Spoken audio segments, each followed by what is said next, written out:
మాఘపురాణం 29వ అధ్యాయం. మాఘమాసమునందు నదీ స్నానము చేసి మాఘమాస వ్రతాన్ని ఆచరించిన వారికి అశ్వమేధ యాగము చేసిన ఫలము కలుగును.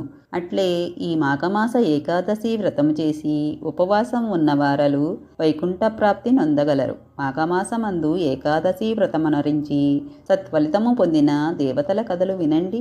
పూర్వకాలమందు దేవతలు రాక్షసులు క్షీరసాగరమును మదించి అమృతమును గ్రోలవలెనని అభిప్రాయమునకు వచ్చిరి. మందర పర్వతమును కవ్వముగాను వాసుకి అను సర్పమును త్రాడుగాను చేసుకుని క్షీరసాగరాన్ని మదించసాగారు. తలవైపు రాక్షసులు తోకవైపు దేవతలు ఉండి మదించుచుండగా మొదట లక్ష్మీదేవి పుట్టినది. విష్ణుమూర్తి లక్ష్మీదేవిని భార్యగా స్వీకరించాడు. పిమ్మట ఉచ్చైశ్రవము అనే గుర్రము, కామధేనువు, కల్పవృక్షము ఉద్భవించాయి. వాటిని విష్ణుమూర్తి ఆదేశంపై దేవేంద్రుడు భద్రపరిచాడు. మరలా పాలసముద్రమును మదించగా లోకభీకరమైన ఘనతేజస్సుతో నొప్పారు అగ్నితుల్యమైన హాలాహలము పుట్టినది. ఆ హాలాహల విషజ్వాలలకు సమస్త లోకములు నాశనమవసాగాయి. దేవతలు రాక్షసులు భయపడి పారిపోసాగారు. సర్వులు సర్వేశ్వరుని శరణుజొచ్చారు. బోళాశంకరుడు సాంబశివుడు వారిని కరుణించి వెంటనే ఆ కాలకూట విషాన్ని తన కంఠమునందు బంధించాడు. కాలకూట విషమును పానము చేసినందువలనే శివుని కంఠము నీలంగా మారింది. అందుకే శివునికి నాటి నుండి నీలకంఠుడు అని పేరు వచ్చినది. మరలా దేవదానములు అమృతం కోసం పాలసముద్రాన్ని మదించగా అమృతం పుట్టింది. ఆ అమృతం కొరకు వారిరువురు తగవులాడు కొనసాగిరి. అంతటా శ్రీ మహావిష్ణువు మాయామోహిని అవతారమునెత్తి వారి తగవును పరిష్కరింపదలచాడు. మాయామోహిని అందచందాలలో మేటి. ఆమె అందమునకు సరితూగు స్త్రీలు ఎవ్వరూ లేరు. జగన్మోహిని అయిన ఆమె అతిలోక సౌందర్యవతి. తన మాయామోహన రూపంతో అందరినీ ఆకర్షించగల అద్భుత సౌందర్య రాశి. ఆమె వారిరువురి మధ్యకు వచ్చి అమృతాన్ని ఇరువురికి సమానముగా పంచెతను. ఎందుకీ తెగని తగువులాట? మీరందరూ ఒక వరుస క్రమంలో నిలబడితే అందరికీ అమృతాన్ని పంచుతాను, మీకు ఇష్టమేనా అన్నది.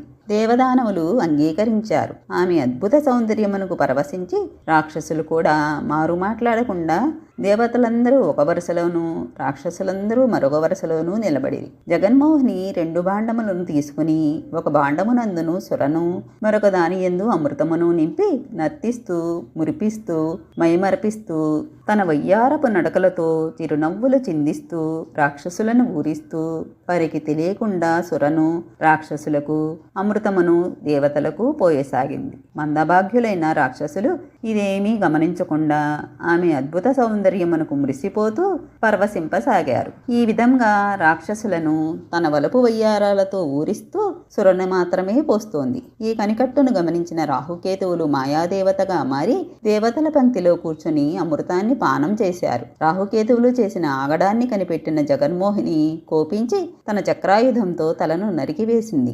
ఈ మోసమునకు రాక్షసులు దేవతలు గొడవపడ్డారు. శ్రీ మహావిష్ణువు మిగిలిన అమృతాన్ని దేవేంద్రుడికి ఇచ్చాడు. త్రిమూర్తులు అదృశ్యమయ్యారు. దేవేంద్రుడు అమృత భాండాన్ని భద్రపరచుచుండగా 2 చుక్కలు విధివశాత్తు నేలరాలాయి. అవి పడిన చోట 2 దివ్యమైన మొక్కలు పెరిగాయి. అవే పారిజాత తులసి మొక్కలు. సత్రాజిత్తు అనే మహారాజు వాటికి నీరు పోసి పెంచసాగాడు. కొంతకాలమునకు పారిజాత వృక్షము పుష్పించి అద్భుతమైన సువాసనలను వెదజల్లసాగింది. ఒకనాడు దేవేంద్రుడు అటువైపుగా వెళుతూ పారిజాత పుష్పవాసనకు పరవశించి ఒక పువ్వును కోసుకుని తన భార్య అయిన శచీదేవికి ఇచ్చాడు. మిగిలిన వారు కోరగా మరలా వచ్చి రహస్యంగా పువ్వులను కోయదలచి తోటలో ప్రవేశించాడు. అంతకుముందే తన తోటలోని పువ్వులను ఎవరో అపహరిస్తున్నారని అనుమానం వచ్చిన సత్రాజిత్ శ్రీ మహావిష్ణువుకు పూజ చేసి మంత్రించిన అక్షతలను పువ్వులపై వనమంతా చల్లాడు. దేవేంద్రుడు పారిజాత పువ్వును త్రెంచుచుండగా అక్షతల ప్రభావం వల్లనో విష్ణు మహిమ వల్లనో మూర్ఛబోయాడు.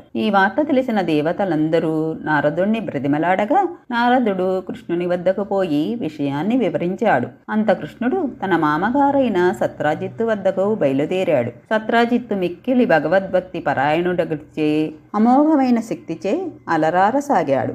భగవంతుడైన శ్రీకృష్ణుడు అతనికి శ్రీ మహావిష్ణువు రూపమున కనిపించి అతనికి వరప్రసాదమనరించి అమృతతుల్యమగు పారిజాత వృక్షాన్ని దానికి అర్హుడగు దేవేంద్రునికి ఇప్పించెను. అట్లే తులసిని తన సన్నిధిలో ఉండమని చెప్పగా నాటి నుండి తులసి శ్రీ మహావిష్ణువు సాన్నిధ్యములో ఆయనతో సమానముగా పూజలు అందుకొనసాగింది. అందుచే తులసిని పూజించినచో సకల సౌభాగ్యములు సిద్ధించును. ఫలశ్రుతి. సూత మహర్షి సౌనకాది మునులతో, మహర్షులారా, వశిష్ఠుల వారు దిలీపునకు తెలియజేసిన మాఘమాస మహత్యమును, మాఘస్నాన మహిమను మీకు వివరించి తిని మీరు తలపెట్టిన పుష్కర యజ్ఞము కూడా పూర్తి కావచ్చింది. కావున సర్వులు మాఘమాస వ్రతమును, నదీ స్నానమును నియమనిష్టలతో చేసి ఆ శ్రీహరి కృపకు పాత్రులు కండి. మాఘమాసములో సూర్యుడు మకర రాశి అందుండగా సూర్యోదయం అయిన తర్వాత నదిలో స్నానం చేయాలి. ఆదిత్యుని పూజించి విష్ణుమాలయమును దర్శించి శ్రీమన్నారాయణునికి పూజలు చేయాలి. మాఘమాసం 30 రోజులు క్రమం తప్పక మిక్కిలి భక్తి శ్రద్ధలతోనూ ఏకాగ్రతతోనూ చిత్తశుద్ధితోనూ శ్రీ మహావిష్ణువును మనసారా పూజించినచో సకలైశ్వర్య ప్రాప్తియు పుత్రపౌత్రాభివృద్ధియు వైకుంఠ ప్రాప్తిను పొందగలరు. సర్వే జనా సుఖినో భవంతు. మాఘపురాణం ఇంతటితో సమాప్తం.